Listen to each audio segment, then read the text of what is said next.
أعوذ بالله من الشيطان الرجيم بسم الله الرحمن الرحيم يا أيها الذين آمنوا كتب عليكم الصيام كما كتب على الذين من قبلكم لعلكم تتقون. Ô vous qui croyez, le jeûne vous est prescrit tout comme il a été prescrit à vos devanciers, afin que vous adoptiez la piété. Dans le dars précédent, j'avais mentionné que dans ce verset qui est concernant le jeûne de Ramadan, il y a 3 mots qui méritent d'être élaborés et expliqués. Le premier mot, c'est asayam, et deuxième, une partie de ce verset qui dit que le jeûne a été prescrit à vos devanciers aussi. Donc nous devons voir le jeûne chez les autres, c'est-à-dire religions. Et le troisième mot à être expliqué est la'allakum tattaqun, afin que vous soyez muttaqi, vous observiez le taqwa. Tout d'abord, il y a le mot sayam que nous devons comprendre parce que c'est très important et très intéressant aussi de savoir la signification du mot sayam. Il faut savoir que le sayam, mot, dérive de sama yasumu dans la langue arabe, et cela signifie rester en arrière, se retenir ou s'abstenir de quelque chose. Ça veut dire, donc dans ce mot qui est utilisé par Dieu, il y a une grande sagesse et une signification qui fait allusion, c'est-à-dire tous les actes que nous faisons dans le mois de Ramadan pour mieux observer le mois de Ramadan. Dans la langue arabe, nous lisons que les Arabes disent « Samata rihu ». Rih signifie le vent. Donc lorsque ce mot en forme de verbe est utilisé pour le vent, cela signifie le vent devient calme et ne souffle pas. Ça veut dire il y a aussi une signification, une connotation de cesser de faire quelque chose. Et les Arabes aussi utilisent le mot, c'est-à-dire saum, pour un cheval aussi. Parce que dans la langue arabe, sama signifie il observe le jeûne ou il jeûne, mais saim signifie la personne qui observe le jeûne. Donc les Arabes utilisent le mot saim pour le cheval. Ils disent farson saimun, le cheval dont la nourriture est retenue, ou on le confine dans le mangeoire. Ça veut dire c'est son état où il n'est pas libre de marcher ou de courir. Donc le mot saum utilisé, ou sayam utilisé pour le jeûne de mois de Ramadan a, c'est-à-dire ce mot lui-même, une signification très très approfondie qui fait allusion vers toutes les pratiques que nous sommes conseillés à observer dans le mois de Ramadan. Le Messie premier salam, même dans ce verset, le mot sayam est utilisé, mais le verset suivant de Surat al-Baqarah concernant le Ramadan, le mot Ramadan est aussi utilisé. Shahr Ramadan alladhi unzila fihi al-Quran. Le Messie premier salam a présenté une signification très très approfondie de mot Ramadan. Il dit que je ne suis pas d'accord avec les savants, ceux qui ont dit que ce mois béni est appelé Ramadan comme ce mois était commencé au départ en été. Comme il y a le chaleur de l'été, alors à cause de cela, selon eux, ce mot est nommé Ramadan. Mais le Messie premier dit que non, en réalité Ramadan est le tafniya de Ramzan. Parce que dans la langue arabe, à l'encontre des autres langues, il y a une particularité que pour singulier, on utilise un mot et pour pluriel dans toutes les autres langues. Mais dans la langue arabe, il y a un mot aussi, vocabulaire utilisé pour les deux choses. Et on dit tafniya. Donc, le Messie premier dit que Ramadan est le tasniya de Ramzan. Et Ramz signifie la chaleur qu'on obtient de pierre aussi. Donc, il dit que Allah fait allusion pour ce mois qu'il y a deux chaleurs. Chaleur, c'est-à-dire physique, et les chaleurs spirituelles. On fait beaucoup d'activités, malgré la faim et la soif. Et aussi, les actes d'adoration, le souvenir d'Allah. Un fidèle fait beaucoup d'actes d'adoration et les autres pratiques comme une lutte spirituelle pour avancer dans le domaine, c'est-à-dire pour chercher Dieu, pour trouver Dieu. C'est pour cela le mot Ramadan, selon le Messie premier salam, a dit que le mot est utilisé pour ce mois. Maintenant, le deuxième partie que j'avais expliqué était que le jeûne n'est pas seulement pour les musulmans, mais al-lazina min qablikum, que le jeûne est prescrit, et pas seulement pour vous, mais pour ceux qui étaient avant vous. Il est très étrange de constater que nous ne trouvons pas une dénomination religieuse quelconque dans laquelle il n'y a pas la mention des jeûnes. Presque toutes les religions qui montrent leur appartenance à une divinité, à Dieu, nous trouvons le phénomène ou la mention de jeûne. Surtout dans la Bible, nous trouvons. Donc, nous pouvons trouver aussi chez les autres qui ne sont pas connus comme les religions, par exemple, le judaïsme, le christianisme, l'hindouisme, nous trouvons. Mais il y a une ancienne religion de Iran, le zoroastrianisme, nous trouvons aussi chez eux le jeûne. Concernant les chrétiens, nous trouvons que pendant 40 jours avant Pâques, en référence aux 40 jours de jeûne effectués par Jésus-Christ dans le désert, les chrétiens sont appelés à faire pénitence. L'Église catholique demande aux fidèles de jeûner au minimum les jours de mercredi, descendre, journée d'entrée dans le carême, et du vendredi saint et le jour du mort de Christ, 3 jours avant Pâques. Par ailleurs, la tradition de manger maigre, c'est-à-dire de s'abstenir de viande et de plats à base de graisse animale, le vendredi, c'est-à-dire perpétue. L'Église orthodoxe connaît 2 carèmes. Le carême de Noël, du 15 novembre au 24 décembre, et le grand carême aussi. Chez les protestants, on ne trouve pas, on dit, mais l'Église réformée n'impose pas de pratiques de pénitence ou de jeûne. Si dans le luthéranisme, on trouve parfois des recommandations de l'abstention de viande et le vendredi saint. Et le protestantisme n'est pas, c'est-à-dire directif. Cette différence entre les protestants et les autres chrétiens tient au fait que pour eux, le salut s'obtient par le foi seul. Chez les Juifs, nous trouvons aussi que 6 jours de jeûne chez les Juifs.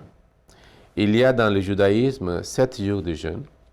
Le but de ce jeûne est d'intensifier la vie intérieure, que ce soit pour l'expiation de péchés, la commémoration de tragédies, l'accompagnement d'une prière particulière ou le souvenir du Père et de la Mère.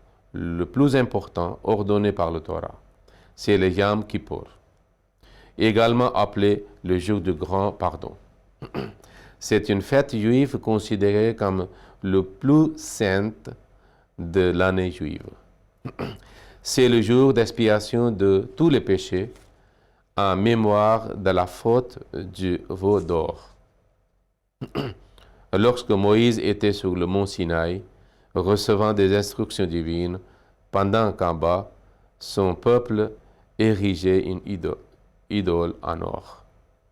Outre les jeûnes collectifs obligatoires, une coutume assez répandue est de jeûner le jour anniversaire de la mort de son père et de sa mère. les couples pratiquant jeûnent le matin de leur mariage jusqu'à la cérémonie. Mais à part ces pratiques qui est mentionnées dans, c'est-à-dire certaines traditions chrétiennes et juives, si nous étudions la Bible, nous trouvons aussi que le jeûne est mentionné. Par exemple, Ancien Testament, je donnerai des références aussi pour vous. C'est écrit dans Exode, chapitre 34, verset 28. Moïse fut là avec l'Éternel 40 jours et 40 nuits. Il ne mangea point de pain et il ne but point d'eau. Puis nous trouvons en Psaume, c'est-à-dire chapitre 35, verset 13, il dit « Et moi, quand ils étaient malades, je revêtais un sac, j'humiliais mon âme par le jeûne, je priais, la tête penchée sur mon sein. » Puis nous trouvons aussi en Isaïe, chapitre 58, verset 4, « Voici, vous jeûnez pour disputer et vous quereller, pour frapper méchamment du poing. Vous ne jeûnez pas comme le vaut ce jour, pour que votre voix soit entendue en nous. » Dans cette référence, il a aussi mentionné que certaines pratiques maladroites qui ont été prises racine chez les Juifs israélites, alors le prophète est en train de le conseiller que quand vous jeûnez, il ne faut pas faire le querelle, il ne faut pas disputer, il ne faut pas être violent, soyez sages et soyez humbles aussi.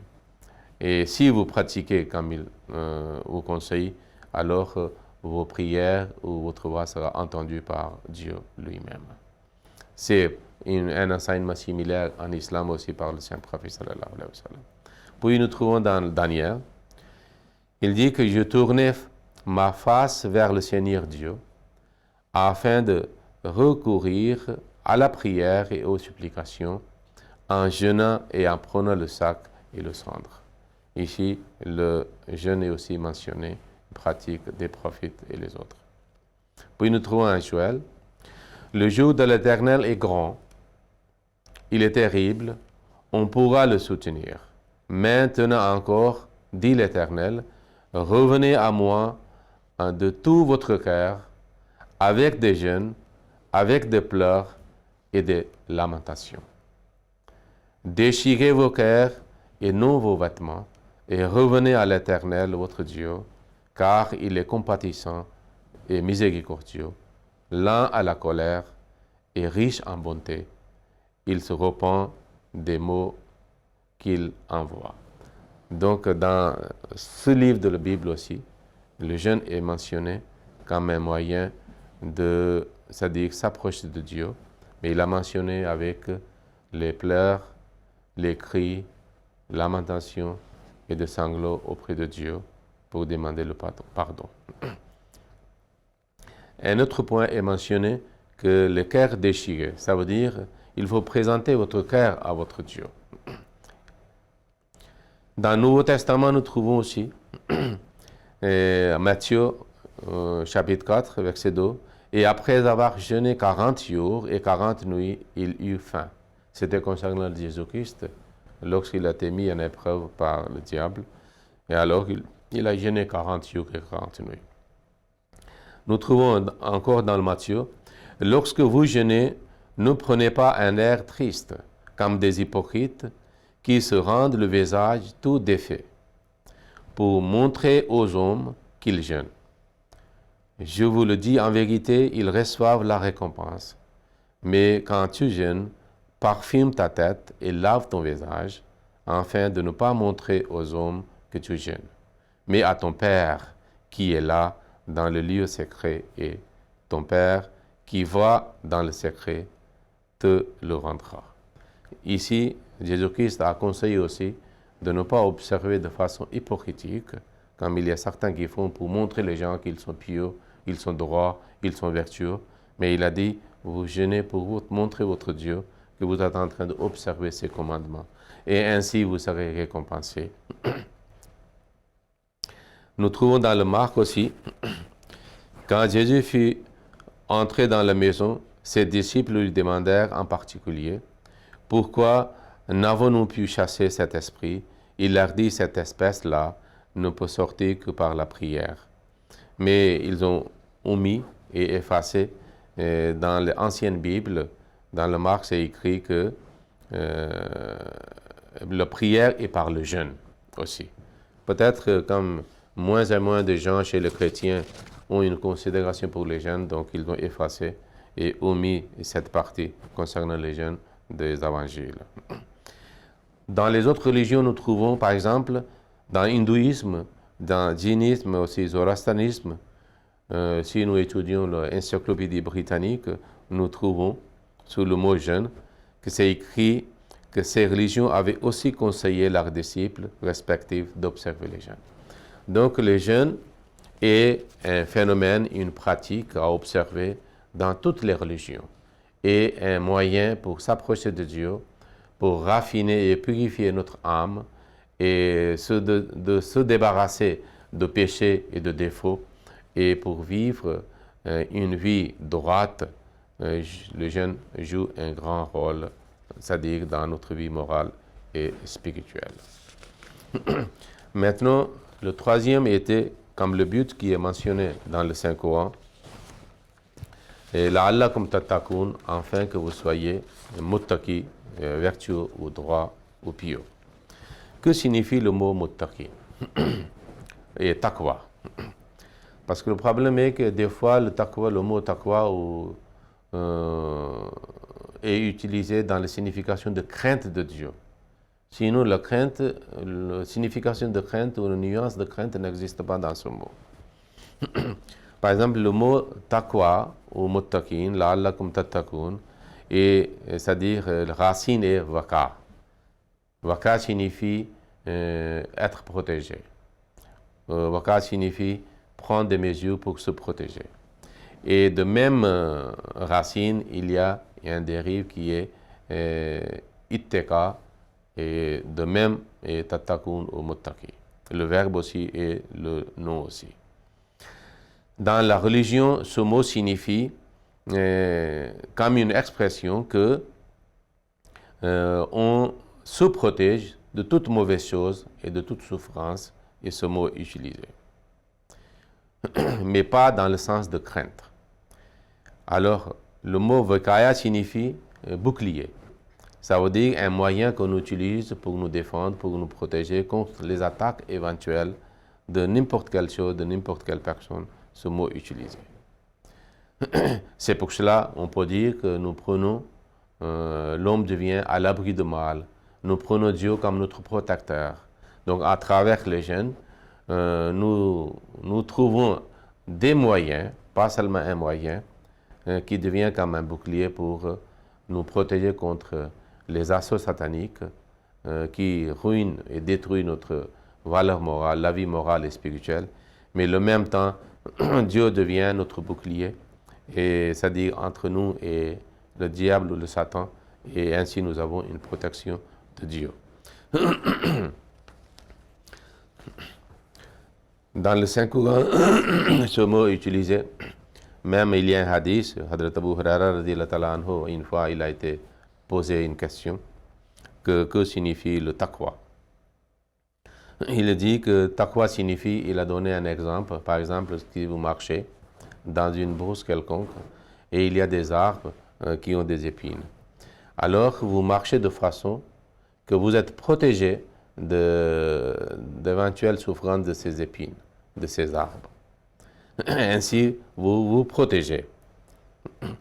Alors, mais vous continuez à marcher aussi.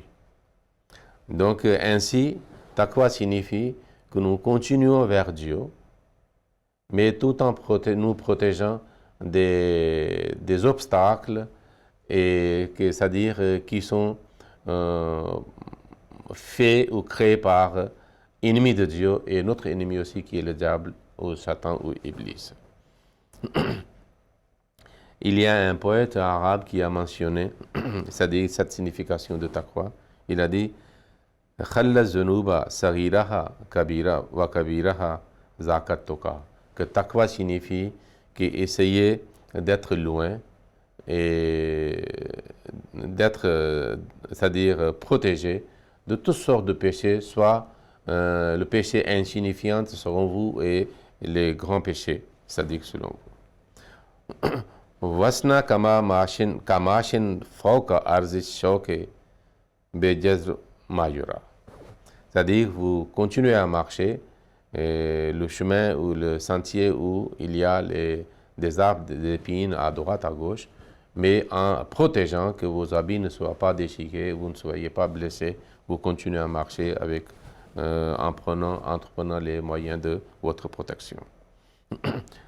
Et à la fin, il dit que la tahkaranna saghiratan, qu'il ne faut pas minimiser une chose, même insignifiante, une petite chose.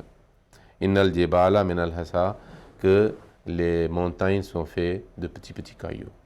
Donc ainsi, il y a un conseil que même les péchés qui sont considérés insignifiants, très petits, nous devons le considérer comme importants et essayer de nous protéger et éviter de ces péchés aussi, parce que petit à petit, ces mêmes péchés deviennent des péchés graves et grands péchés, et ça devient très difficile pour nous débarrasser de ces péchés. Okay. Voilà, ce sont les trois mots que j'ai voulu mentionner, la signification qui peut être très utile pour nous pour le mois de Ramadan. À la fin, je mentionnerai certaines choses basées sur l'enseignement de Saint-Courant et de Hadith, que comment nous pouvons passer un bon Ramadan. C'est un conseil. Le premier conseil est que nous devons être réguliers pour les 5 prières quotidiennes, comme observer la salat est un pilier de l'islam. Et nous devons essayer de le faire lentement, attentivement, avec la concentration. Et c'est-à-dire tout en comprenant des prières et des mots que nous prononçons dans la prière. Et le tasbiyat de ruku et le sujud aussi. Le deuxième point, que lorsque nous prions en congrégation, nous devons répéter le surat Fatiha derrière l'imam. Et à ce moment-là, nous devons essayer d'avoir une compréhension dans notre esprit aussi. Le troisième point que j'ai noté pour vous est que nous, en montrant notre bon exemple à ce propos, nous devons convaincre nos enfants aussi d'être réguliers pour le salat, surtout dans le mois de Ramadan. Le quatrième, pour améliorer la qualité de nos prières individuelles, nous devons répéter, comme c'était la pratique de Saint-Prophète, le Messie premier, Iyyaka na'budu wa iyyaka nasta'in et Ihdina sirat al-mustaqim. Nous devons répéter, quand nous prions seuls, ces mots de Surat al-Fatiha. Et nous devons présenter auprès de Dieu nos soucis, nos besoins, c'est-à-dire nos chagrins, nos douleurs, nos difficultés dans le domaine spirituel et moral aussi, pas seulement dans le domaine mondain. Le cinquième point que j'ai noté est que nous devons être réguliers pour le tahajjud. C'est très important et une grande bénédiction pour le croyant de faire le prière de tahajjud, c'est-à-dire chaque jour. Et nous devons réveiller nos enfants aussi à ce moment-là, même si ils ne sont pas obligés à observer les jeunes. Mais ils peuvent avoir un goût de prière de tahajjud à l'aube. Sixième point que j'ai noté, nous devons être réguliers pour la récitation de Saint-Coran. La récitation du Saint-Coran a un lien très étroit, inséparable avec le mois de Ramadan, comme le Coran est entièrement révélé dans le mois de Ramadan. Alors nous devons régulièrement, et nous devons essayer de réciter au moins une fois, si ce n'est de 2 fois, mais au moins une fois, le Saint-Coran dans le mois de Ramadan. Et le septième est que nous devons faire le zikr, ça veut dire souvenir d'Allah. Il y a beaucoup de prières. Chez les Ahmadis, nous sommes souvent conseillés de faire certaines prières de Saint-Coran, certaines prières de Saint-Prophète sallallahu alayhi wa sallam. Il y a des prières de centenaires de Khilafat aussi que nous sommes toujours rappelés. Nous pouvons faire ces zikrs, ces prières. Par exemple, juste pour aller au travail, pour retour, dans le bus, dans la voiture, dans le train, nous pouvons, dans le mois de Ramadan particulièrement, nous habituer à faire le zikr ilahi, le souvenir d'Allah. Le 8e point est, nous devons régulièrement et attentivement écouter le sermon de calife. Surtout dans le mois de Ramadan, il parle toujours concernant l'importance et la bénédiction du mois de Ramadan, avec les versets de Saint-Coran, avec les hadiths et le conseil de Messie premier salam. Et si nous sommes réguliers pour écouter le sermon de calife attentivement, surtout dans le mois de Ramadan, nous pouvons améliorer la qualité du mois de Ramadan. Et le 9e est que nous devons suivre le dars qui sont diffusés à MTA pendant le mois de Ramadan, alors maintenant sont disponibles dans presque beaucoup de langues, pas seulement l'ourdou, anglais, mais en arabe aussi, et en français aussi, nous avons. Et nous savons dans une des bénédictions de Ramadan est que les portes de paradis sont ouvertes et les portes de l'enfer, selon le Saint-Prophète, sont fermées. Nous devons essayer aussi d'ouvrir les portes de notre paradis respectif et nous devons essayer de fermer les portes de notre enfer en faisant le bien et essayant de faire le bien. Et nous devons essayer de fermer les portes de toutes sortes de péchés. Ainsi, nous pourrons être acceptés par Dieu. Et nos actes d'adoration aussi pour être acceptés par Dieu. C'est notre prière que notre Ramadan passe bien et que nous puissions passer et observer le Ramadan de telle façon qui peut attirer la clémence, la grâce et les bénédictions divines. Allahumma salli ala Muhammadin wa ala ali Muhammadin wa barik wa sallam innaka hamidun majid.